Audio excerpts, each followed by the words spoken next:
이 시간 하나님 주시는 말씀 누가복음 5장 8절로 16절입니다.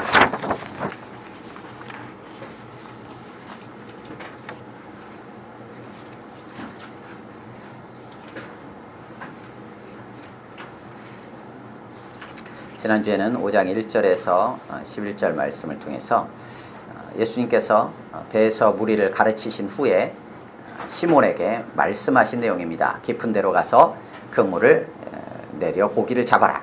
이에 따라 시몬이 말씀에 의지해서 그물을 내리게 되고 그물이 찢어질 정도로 물고기가 많이 잡히게 되는 사건이 나타납니다. 그것을 보게 된 시몬 베드로가 나를 떠나소서, 나는 죄인입니다, 주님, 이렇게 고백을 하죠. 그에 대해서 예수님은 네가 이후로는 사람을 취하리라 라고 베드로에게 사명을 부여하십니다. 그 사명을 따라서 함께 있던 자들이 모든 것을 버려두고 예수님을 따랐다라는 말씀이었습니다. 이어지는 오늘의 내용입니다. 오늘은 예수님께서 한 동네에 계실 때 일어난 사건입니다. 그 속에 온몸에 나병 들린 사람이 있었습니다. 그 사람이 예수님께 나와서 예수님께 엎드려 간구합니다. 주여, 주께서 원하시면 저를 깨끗하게 하실 수 있습니다. 그러자 예수님께서 내가 원한다, 깨끗함을 받아라 말씀하시고 그에 따라서 나병이 떠난 사건입니다. 이후로 예수님께서는 그에게 경고하셔서 아무에게도 이 상황을 말하지 말아라. 다만 제사장에게 보여라. 그리고 그에 합당한 예물을 드려라 라고 안내를 하십니다. 그런데 소문이 그 동네 전체에 퍼지게 되고 수많은 무리들이 예수님께 몰려들게 됩니다. 하지만 예수님은 그곳을 벗어나서 한적한 곳에서 기도하셨다 하는 내용이 오늘 본문의 내용입니다. 함께 읽겠습니다. 8절에서 16절입니다. 시작. 시몬 베드로가 이를 보고 예수의 무릎 아래에 엎드려 이르되 주여 나를 떠나소서, 나는 죄인이로소이다 하니 이는 자기 및 자기와 함께 있는 모든 사람이 고기 잡힌 것으로 말미암아 놀라고 세베대의 아들로서 시몬의 동업자인 야고보와 요한도 놀랐습니다.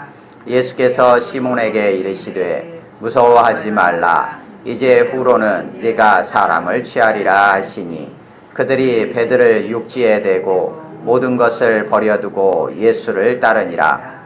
예수께서 한 동네에 계실 때 온몸에 나병 들린 사람이 있어 예수를 보고 엎드려 구하여 이르되 주여 원하시면 나를 깨끗하게 하실 수 있나이다 하니 예수께서 손을 내밀어 그에게 대시며 이르시되 내가 원하노니 깨끗함을 받으라 하신대 나병이 곧 떠나니라.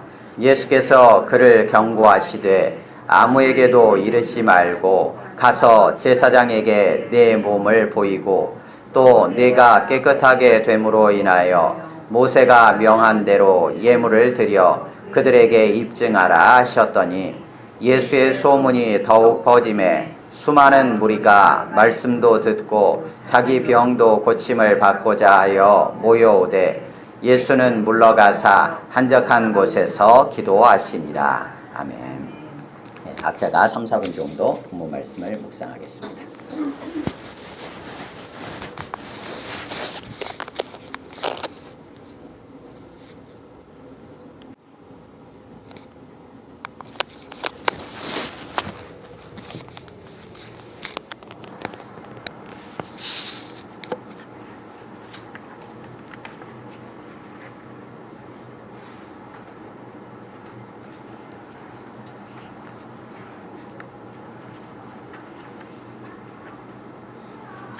거기까지 보시겠습니다. 지난주 말씀하고 오늘 본문하고 계속 이제 이어지는 내용입니다. 사건은 새로운 사건이 등장을 하게 됩니다. 하지만 이전 상황들로부터 자연스럽게 좀 연결해서 보겠습니다. 8절에서 시몬 베드로가 고기 잡힌 것으로 인해서 놀라고 이런 일이 일어나는 것은 보통 사람이 아니다 라는 어떤 예수님에 대해서 어떤 신적인 존재감을 좀 느꼈던 것 같아요. 그래서 그 앞에 엎드렸고 나를 떠나소서, 나는 죄인이다 라는 단어, 죄인이라는 단어가 이제 처음으로 등장하기 시작했어요. 그에 대해서 예수님께서는 그에게 네가 사람을 취하리라 라고 10절에서 사명을 주십니다. 그리고 11절에 그들이 모든 것을 버려두고 예수님을 따른 상황이 이제 앞에 일어난 사건입니다. 우리의 삶의 어떠한 형태로든지 간에 주님께서 우리 가운데 찾아오실 수 있습니다. 그 찾아오시는 지점이 건강의 문제일 수도 있고 경제적인 문제일 수도 있고 또 혹은 삶의 자리에서 여러 관계적인 측면일 수도 있습니다. 그리고 소망하는 앞으로의 삶을 살아가는 데 있어서 삶의 이유들일 수도 있고 사람마다 다 다르겠죠. 하지만 어떤 모양이든지 그곳에서 주님이 우리 가운데 찾아오셨을 때 우리 안에서 일어나는 반응은 어떤 반응인가 했을 때 베드로와 같은 시몬 베드로와 같은 8절에서의 고백이 일어날 수 있다는 거예요. 정말로 주님 하나님이 우리 가운데 찾아오셨을 때 나타나는 나 자신의 모습을 발견했을 때 모습은 나는 죄인이다 라는 고백이 과연 우리 안에 있는가 라는 거죠. 이 고백으로부터 시작이 됩니다. 하나님이 찾아오심으로 인해서 내가 좋은 일이 일어난다가 아니라 하나님께서 나에게 오심으로 인해서 내가 얼마나 죄인인가 라는 것이 인식되어진다는 거예요. 그런데 그 죄인이라는 것이 인식되었을 때 그러니까는 나는 지저분하니까 난 더러우니까 난 아직 죄가 많으니까 아직 교회 나갈 때가 아니야 라고 하는 반응을 하는 게 아니라 그렇기 때문에 그 죄인인 나를 깨끗하게 하실 수 있고 새롭게 하실 수 있는 그 하나님께로 가까이 나아가는 것 이제 그게 필요하겠지요.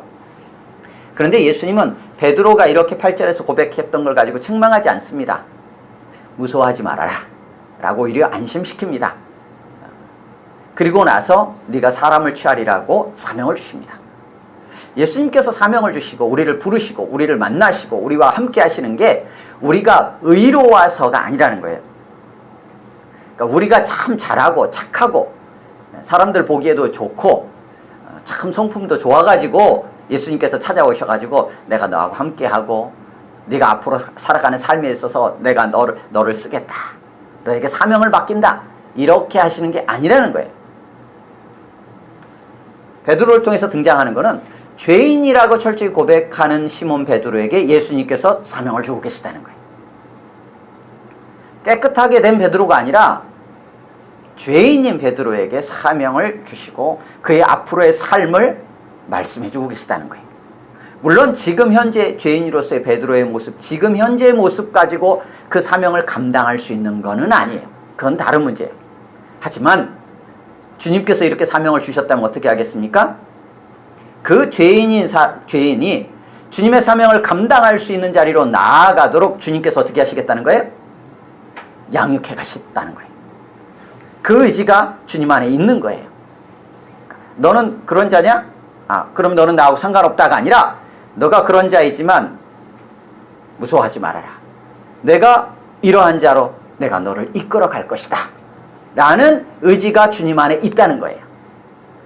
그 의지를 가지고 지금 네가 사람을 취하리라고 예고해 주시는 거예요. 그에 따라서 11절에 함께 했던 자들 특정 누구누구였는지 명확하진 않지만 그들이 모든 것을 버려두고 예수님을 따르게 됩니다. 당시에는 예수님이 물리적으로 눈앞에 딱 계셨어요. 그러니까 그들이 어떻게 했습니까? 예수님의 부르심에 모든 것을 물리적으로 보이는 것들 자기 배도 놔두고 모든 걸 다 버려두고 예수님을 실제로 따라갑니다. 그때 그랬어요? 지금 예수님이 지금 우리 눈앞에 딱 보이십니까? 아니에요. 예수님은 이 땅에 오셨다가 죽으시고 부활하셔서 하나님 보좌 우편으로 승천하셨어요. 주님 다시 오실 때 이제 우리의 눈앞에 확연하게 보여지겠죠. 그럼 그전까지는 주님이 눈앞에 안 계셔요. 그러면 우리가 이때 당시에 베드로를 비롯한 제자들이 예수님께 모든 걸 버려두고 따라갔다라는 게 실제적인 거예요. 근데 지금 우리는 어떻습니까? 주님 눈앞에 보이지 않잖아요. 그럼 누구를 따라가야 돼요? 주님을 따라간다는 것이? 그래서 주님께서 우리 가운데 성령님을 보내주셨어요. 성령을 우리 가운데 보내주셔서 성령을 따라 살라고 말씀하세요. 성령을 따라 살아라. 성령의 인도하심을 따르는 거예요. 성령님 눈에 안 보이세요? 우리 안에 함께 계세요. 그래서 우리 안에서 계속적으로 우리 가운데 감동해 주세요. 그러니까 우리가 그냥 믿지 않는 자들이 얘기한다면 영감을 주시기도 하고요. 양심으로 뭔가 걸리기도 하고요. 자꾸 마음에 뭐가 자꾸 걸리는 부분들이 생길 수도 있고요. 자꾸 떠오르는 생각들이 있을 수도 있어요. 성령님께서 우리 안에서 그렇게 우리를 인도해 가신다는 거예요. 그러면 이때 당시는 버려두고 다 그냥 예수님을 졸졸졸 따라다녔어요. 지금은요? 성령이 인도하시는 곳 어디예요? 우리의 삶의 모든 자리. 가정, 교회, 직장, 우리 지역들, 이 지역, 이 나라, 하나님께서 허락하신, 우리 가운데 허락하신 모든 삶의 자리, 그 자리에서 성령의 인도하심을 따라 살아가는 것, 그것이 주님을, 모든 것을 버려두고 주님을 따르는 삶이에요. 여기서는 보이는 뭐 배도 버리고 뭣도 버리고 다 버리고 예수님을 졸졸 따라갔지만 성령을 따라 살아가는 삶에 있어서 우리가 버려야 될 게 있어요. 11절에서는 그들이 모든 것을 버려두고 예수님을 따랐어요. 그러니까 모든 것과 예수님이 딱 대치가 됐어요. 대비가 됐어요. 근데 성령을 따라 살아가는 삶에 있어서 버려야 될 건 무엇이냐? 그것을 갈라디아서 5장에서는 이렇게 표현합니다. 육체의 소욕, 이렇게 표현하고 있어요.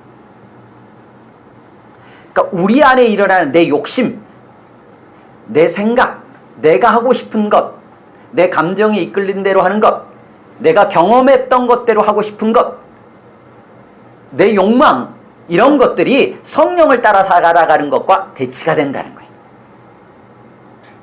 그러니까 우리가 지금 뭔가를, 여기 돈이 있으니까 돈을 버리고 예수님을 따른다, 이런 개념이 아니고 육체의 소욕, 내 욕심을 버리고 성령님을 따라 살아가는 게 11절에 있는 모든 것을 버려두고 예수님을 따르는 오늘 우리의 삶이에요. 그 자리는 우리에게 허락하신 모든 자리예요. 이안도 되고요, 여러분의 가정이기도 하고요, 직장이기도 하고, 삶의 자리. 그 자리에서 내 욕심이 아니라 성령을 따라 행하는 것이 곧 주님을 따름이요, 그것이 참 믿음의 삶이에요. 그리고 나서 예수님께서 한 동네에, 어떤 동네인지는 밝히지 않아요. 한 동네에 계실 때 사건이 하나 발생합니다. 그것이 12절부터 진행되어지는 거예요. 온몸에 나병 들린 사람이 있었어요. 나병 환자에 대해서는 레위기 13장, 14장에서 아주 구체적으로 설명합니다. 13장에서는 제사장이 나병 환자에 대해서, 이 사람은 나병에 걸린 자다, 아니다, 잠깐 더 두고 보자, 일주일 정도 한번 보자.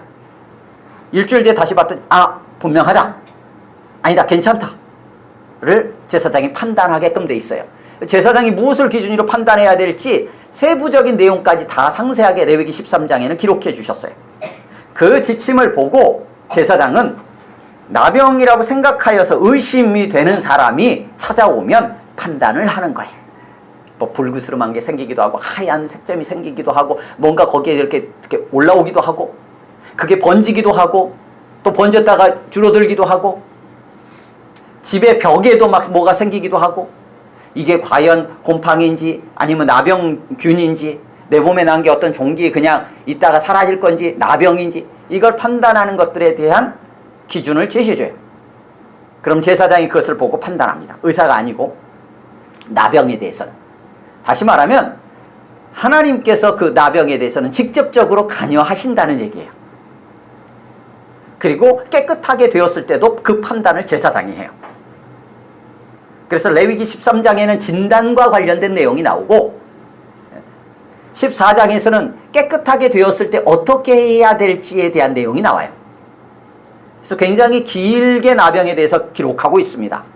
그래서 나병은 하나님께서 직접 관여하셔서 그 사람을 통해서 뭔가를 말씀하시려고 할 때에 나병이 문제가 되었던 것 같아요. 그런데 그 레위기에 보면 나병 환자라고, 나병에 들렸다라고 딱 진단이 되면 어떻게 해야 되냐에 대한 내용이 설명이 되어 있어요. 그 사람은 옷을 찢고, 이렇게 옷도 찢고 윗입술도 가리고, 사람이 누가 오는 것 같으면 부정하다 부정하다 외쳐야 돼요. 자기가 부정하다는 거에 네가 부정하다는 게 아니라 윗입술을 가리고, 꼭 마스크 쓴 것 같은 느낌이 들어요. 윗입술을 가리고 부정하다 부정하다 외쳐요. 그러면 주변에 있었던 사람들이 몰랐다가 어떻게 하겠어요? 알죠. 아니까 어떻게 합니까? 피해가라는 거예요. 나병 환자는 그래야 돼요. 그러니까 나병 환자는 어떤 자이냐? 한마디로 부정한 자예요. 부정한 자는 하나님의 전에 갈 수 없어요. 다시 말하면 하나님께 나아갈 수가 없어요. 이게 나병 환자의 특징이에요. 나병에 들렸다는 얘기는 부정하다는 얘기고, 부정하기 때문에 하나님께 가까이 갈 수 없는 자라는 얘기예요. 나병 환자가 부정한 자이기에 이 부정한 자하고 접촉하게 되면 그 사람도 부정하게 돼요. 우리도 그걸 조심하는 거잖아요. 예. 의심 환자다, 확진자다, 접촉했을 때 나도 옮을 수 있어요. 그러니까 조심하는 거잖아요. 옮지 않기 위해서 접촉하지 않으려고 하는 거잖아요.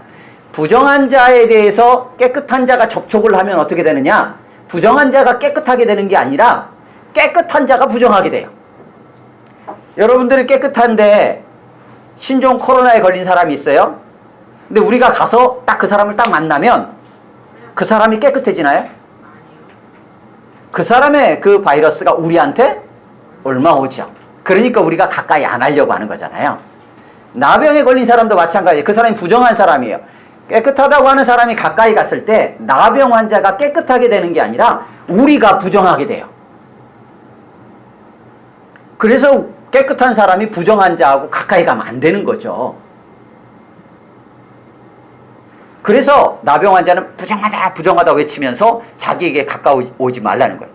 부정을 퍼뜨리는 자인가? 그렇다면 떠나야 되는 자예요. 그런데 그 나병에 온몸에 나병 들린 사람이 지금 어떻게 하고 있어요?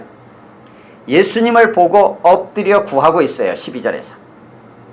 다시 말하면 사람들 틈으로 지금 들어왔다는 얘기예요. 예수님 혼자 움직이시는 게 아니잖아요. 예수님이 움직이시면 사람들이 몰려들어요. 그런데 그 몰려드는 사람 중에 온몸에 나병 들린 사람도 있었어요. 그 사람은 스스로도 다른 사람들이 자기에게 오는 것을 막아야 되는데 그 한복판으로 지금 들어가고 있는 거예요. 이게 어떻게 가능하냐는 거예요. 격리시킬 자예요. 그래서 나병 환자는 진 바깥에 혼자 살게 돼 있어요. 격리시키는 거예요. 그런데 지금 한가운데로 지금 중심으로 들어왔어요. 주변에 대한 얘기는 없어요. 난리가 났을 가능성이 있어요. 이게 어떻게 가능했냐는 거예요. 나병 들린 자 안에 도대체 무슨 마음이 들었기에, 그가 무슨 생각을 했기에 동네 바깥에 격리되어 있어서 따로 살아야 되는 그가 사람들이 몰려들기 시작하는 그 중심의 한복판으로 지금 겁도 없이 들어왔냐는 거예요. 그가 무슨 생각을 했기에. 부정한 자신과 접촉을 하면 모든 자들이 부정해지는 상황에서 그 중심으로 들어왔다는 얘기는 지금 부정한 내가 그 중심에 들어갔을 때 그들이 부정하게 되는 게 아니라 그 안에서 내가 깨끗해질 수 있는 길이 있다는 판단을 한 거죠. 이게 놀라운 우리 안의 변화예요. 나병 환자 안에 일어난 새로운 구원의 길이에요. 살 길을 찾은 거예요. 부정한 내가 접촉해서 다르니까지 부정해지는 게 아니라 부정한 내가 가서 그로 인해서 내가 깨끗해질 수 있는 인물에 대한 소식을 들은 거예요. 그가 바로 예수님이에요. 그래서 예수님을 보고 그 앞에 엎드려 간구합니다. 주님께서 원하시면 저를 깨끗하게 하실 수 있습니다. 가능하십니다. 근데 당신이 원하시면. 다시 말하면 이 나병 들린 자는 자신의 병이 부정하다라는 것은 곧 하나님께서 자신을 부정하다라고 몸을 통해서 확인해 주신 거예요. 그가 죄를 지은 것든 어떠한 형태로든 간에 하나님께서 너는 부정한 자야 라고 하나님께서 그의 몸에 증상을 나타내 보이신 거거든요. 그러면 부정한 자는 그에 합당하게 하나님과 떨어지기 때문에 사실은 심판의 대상이라고 봐야 돼요. 심판을 받고 있는 것일 수도 있고 앞으로 장차도 심판의 대상일 수밖에 없어요. 그런데 지금 예수님을 보고 엎드렸다는 얘기는 예수님 안에서 구원의 빛을 본 거죠. 그런데 예수님은 어떤 분이시냐? 예수님을 하나님과 동등된 분이로 하나님의 아들로 인식을 나병 환자가 했기 때문에 예수님은 단지 나를 구원할 자뿐만 아니라 나를 심판도 하실 수 있는 분이에요. 내 지금 부정함은 나병은 하나님께서 허락하지 않고는 있을 수 없는 일이라는 고백이 있어요. 근데 예수님의 원함에 따라 이 나병이 지속될 수도 있고 깨끗해질 수 있다고 고백하고 있는 거예요. 주께서 원하시면. 다시 말하면 예수님 어떤 분이냐? 나를 심판하시는 하나님이시오. 또한 나를 구원하실 수 있는 그리스도다 라는 고백이 당신이 원하시면 이라는 이 강구 속에 들어있다는 거예요. 그래서 주장하지 않아요. 나 고쳐줘! 라고 주장하지 않아요. 나 고쳐줘야 되는 거 아니야! 라고 하지 않아요. 주장하는 자세가 아니라 당신의 의견에, 당신의 주권에 전적으로 자신을 맡기고 있어요. 이게 죄인된 자의 합당한 자세와 태도예요. 그것을 이 나병 들린 사람은 처음부터 보여요. 엎드려 구했다 라고 되어 있어요. 엎드려 구했다. 8절에 보면 시몬 베드로가 고기 잡힌 것을 보고 예수의 무릎 아래 엎드렸다. 같은 모습이에요. 같이 둘 다 엎드렸어요. 근데 베드로는 나를 떠나소서 했고 나병 들린 사람은 주님이 원하신다면 나를 깨끗게 하실 수 있습니다. 이것을 시몬 베드로에게 조금 연결해서 생각하면 시몬 베드로가 예수의 무릎에 엎드려 이르되 나는 죄인입니다. 주님이 원하시면 저의 죄를 사하실 수 있습니다. 이렇게 한번 생각해 볼 수도 있어요.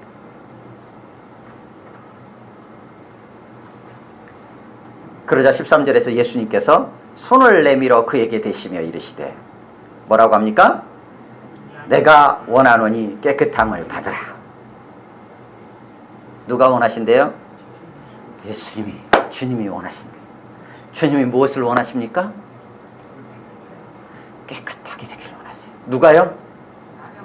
나병 환자, 부정한 자가 깨끗하게 되기를 원하세요. 우리 주님의 마음이 아버지의 마음입니다. 그대로 있길 원하시는 게 아니라 부정한 자가 깨끗하게 되길 원하는 게 주님의 마음이에요. 그것을 위해 주님은 오셨고요. 그러자 나병이 곧 떠납니다.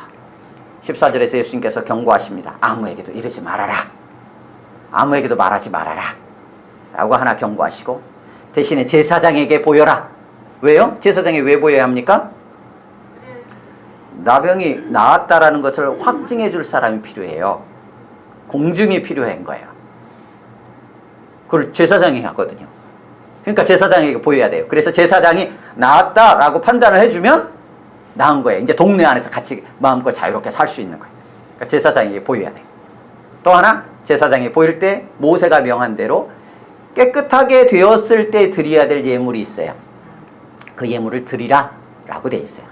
레위기 14장에는 이제 여러 가지가 나와요. 나병 환자가 깨끗함 받았을 때는 드릴 제사도 많아요. 속죄제도 드려야 되고요. 속건제도 드려야 되고요. 번제도 드려야 돼요. 죄하고 관련된 건 다 드려요. 그리고 그 전에 먼저 가서 뭘 가져가냐면 산비둘기, 비둘기 2마리를 가져가요. 비둘기 2마리를 가져가면 제사장은 그 중에서 1마리를 잡아서 하나님께 드려요. 죽인다는 얘기예요. 그리고 다른 1마리는 그 잡은 비둘기, 처음 그 비둘기의 피를 찍어가지고 자유케 내보내요. 1마리의 비둘기를 통해서 그의 모든 부정했던 것과 그 모든 것들을 다 죽음으로써 씻어요. 끝내고 그리고 새롭게 자유함을 허락하는 의미가 있어요. 그거를 하고 나서 일주일이 지난 다음에 8일째부터 해서 속죄제, 속건제, 번제해서 제사를 드려요. 그때 다 제물이 들어가죠. 그래서 예수님께서 그걸 말씀하신 거예요. 그리고 나서 15절에 소문이 퍼져가지고 무리들이 막 수많은 사람들이 몰려들어요. 말씀도 듣고 병도 고침을 받으려고. 근데 예수님 어떻게 하십니까? 물러가셔. 그 자리를 피하십니다. 그리고 한적한 곳, 그곳으로 가셔서 기도하시죠.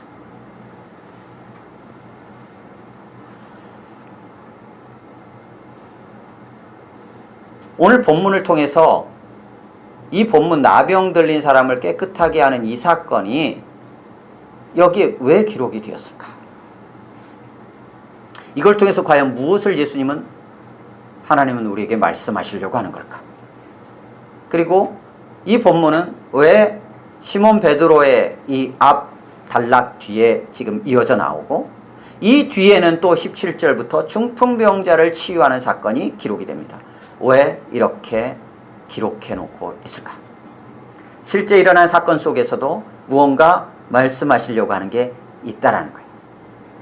4장 16절로 가겠습니다. 4장 18절.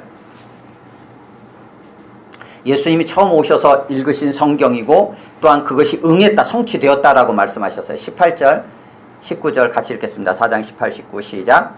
주의 성령이 내게 임하셨으니 이는 가난한 자에게 복음을 전하게 하시려고 내게 기름을 부으시고 나를 보내사 포로된 자에게 자유를, 눈먼 자에게 다시 보게 함을 전파하며 눌린 자를 자유롭게 하고 주의 은혜의 해를 전파하게 하려 하심이라. 아멘.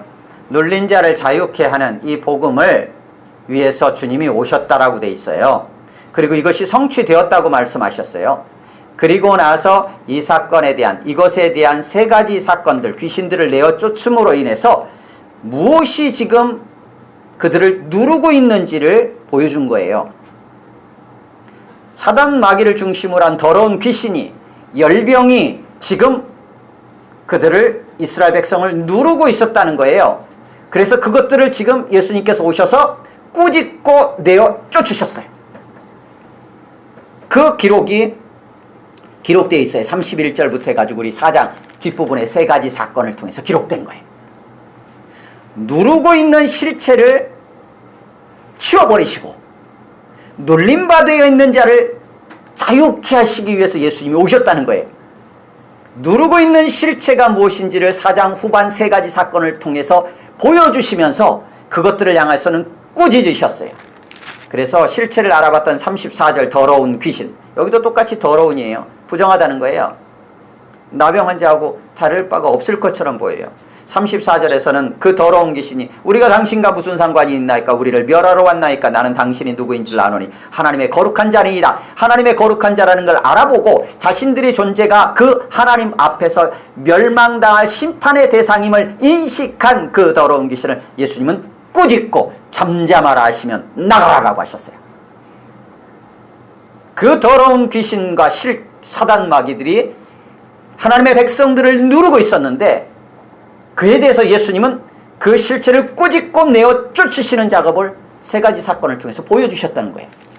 그 다음에 5장에서는 무엇이 등장해야 될까요? 이제 눌려 있었던 자, 그 눌려 있었던 자들에 대한 부분을 이제 설명하는 거예요. 그 눌려 있었던 자들을 달리 뭐라 표현이 되느냐? 시몬 베드로의 고백을 통해서 나타나는 것은 죄인이라는 거예요. 더러운 귀신들, 더러운 귀신, 누르고 있었던 자에 대해서는 꾸짖어 내쫓으셨지만 눌림받았던 자는 그로 인하여 눌려 있었고 부정해 있었던 자들이라고 한다면 그가 죄인이랄지라도 어떻게 하신다는 거예요? 깨끗게 하시고 살리려 하신다는 거예요.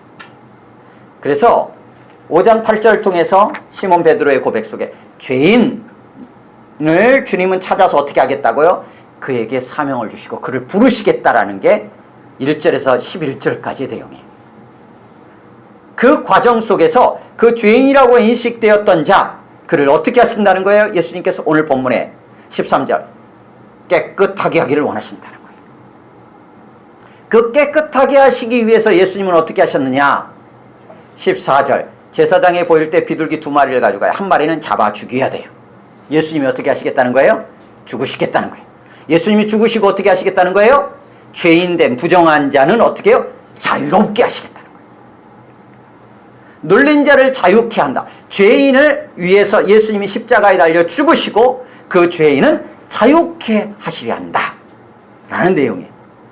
그리고 17절부터 이어지는 내용에서는 20절에 중풍병자 치유 사건에서 예수님이 제일 먼저 뭘 말씀하시느냐? 20절 같이 읽겠습니다. 시작. 5장 20절입니다. 시작.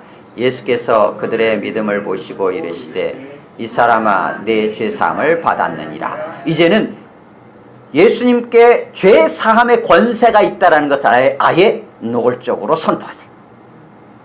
그리고 32절로 넘어가면 5장 32절입니다. 그 다음 단락 레위를 부르며 하는 자 속에서 세리와 죄인과 함께 먹으면서 말씀하시는 내용이에요. 5장 31절 32절 같이 읽습니다. 시작. 예수께서 대답하여 이르시되 건강한 자에게는 의사가 쓸데없고 병든 자에게라야 쓸데있나니 내가 의인을 부르러 온 것이 아니요 죄인을 불러 회개시키러 왔노라. 아멘. 예수님께서 오신 것은 누르고 있었던 존재들을 다 꾸짖어 쫓아내시고 눌려 있었던 자 죄인들을 깨끗게 하시며 그들의 죄를 사하시기에 오셨다는 거예요. 그래서 그들로 하여금 그들을 부르시고 회개하도록 주님이 이 땅에 오셨다는 거예요. 이것이 4장 예수님의 사역이 시작되면서 흘러가는 전체의 흐름입니다. 그러면 죄인을 불러 회개시켜서 어떻게 하실까? 그것이 이제 6장 1절부터 해가지고 안식일과 관련돼서 언급되면서 말씀하세요. 6장 9절입니다. 6장 9절 같이 읽겠습니다. 시작. 예수께서 그들에게 이르시되 내가 너희에게 묻노니 안식일에 선을 행하는 것과 악을 행하는 것, 생명을 구하는 것과 죽이는 것 어느 것이 옳으냐 하시며, 궁극적인 예수님의 목적은 무엇입니까? 예, 생명에 있는 거예요.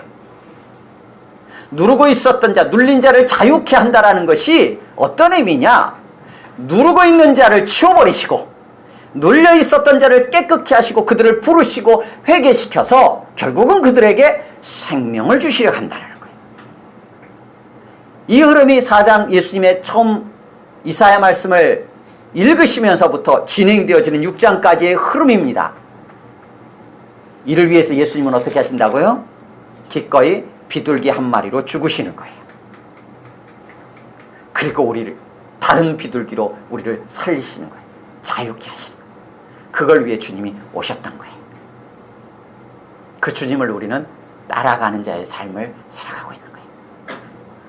이 일은 성취되었습니다. 이제 하시겠다는 게 아니라 이때 당시로 보면 지금 기록될 당시에는 지금 예수님이 이 일을 위해서 오셨던 거고, 지금 이 시대를 살아가는 우리에게는 이미 예수님이 그렇게 십자가에 달려 죽으셨고 그리고 다시 사셨고 하나님 보좌 우편으로 올라가셨어요. 우리에게 성취된 사건. 다시 말하면 죄인이었던 우리를 주님은 이미 불러서 우리로 회개하고 깨끗하게 하여 생명을 주셨다는 거예요. 그러기에 우리는 어떤 자들이냐? 주님 앞에서 더 이상 부정한 자가 아니고 깨끗함을 받은 자예요. 더 이상 눌려있는 자가 아니고 자유케 된 자예요. 더 이상 사망 가운데 죽음 가운데 있는 자가 아니고 생명을 얻은 자예요. 이 고백으로 우리는 살아가는 거예요. 그런데 이것이 내가 한 게 아니고 누가요? 주님이 하셨다는 거예요. 누가 원하셨다고요? 주님이 원하셨다는 거예요. 우리는 내가 지금 어디에 있는지도 모르기 때문에 살려달라고 손을 내밀지도 못하고 있는 상태에 있는 사람이 수두룩해. 내 상태가 지금 어떤지 모르니까 내가 도움을 청해야 되는지 아니면 그냥 있어도 되는 건지 그것조차도 우리는 잘 몰라요. 그것을 아는 것 자체가 이미 귀한 은혜예요. 그리고 알았을 때는 주님께 손을 내미는 것이 필요해요. 주님은 우리를 살리고자 하는 열망이 가득하신 분이기 때문이에요. 우리를 깨끗하게 하기 위해서, 우리를 살리기 위해서 기꺼이 생명을 내어놓으신 분이기 때문이에요. 그 주님만 붙잡고 그 주님만 오늘도 따라갈 수 있기를 원합니다. 성령님은 오늘도 우리 안에 함께 하셔서 우리를 그렇게 인도하실 것입니다. 네, 함께 기도하겠습니다. 지금 기도할 때 나는 어떤 자인가 돌아봤으면 좋겠고요. 나는 예수님을 어떤 분으로 지금 인식하고 있는지 좀 우리 자신을 좀 살펴봤으면 좋겠습니다. 그리고 주님을 따라간다는 것, 내가 주님으로 인해 새 생명을 얻은 자다라는 믿음이 있다면 주님을 따라간다는 것, 내 삶의 자리에서 나는 과연 어떻게 주님을 따라가고 있는지 다시 한번 돌아보고 주님만 온전히 붙잡고 따라갈 수 있도록 성령 하나님 오늘도 이 시간에도 성령 하나님 충만히 임하여 주시고 인도해 달라고 좀 기도하시고요.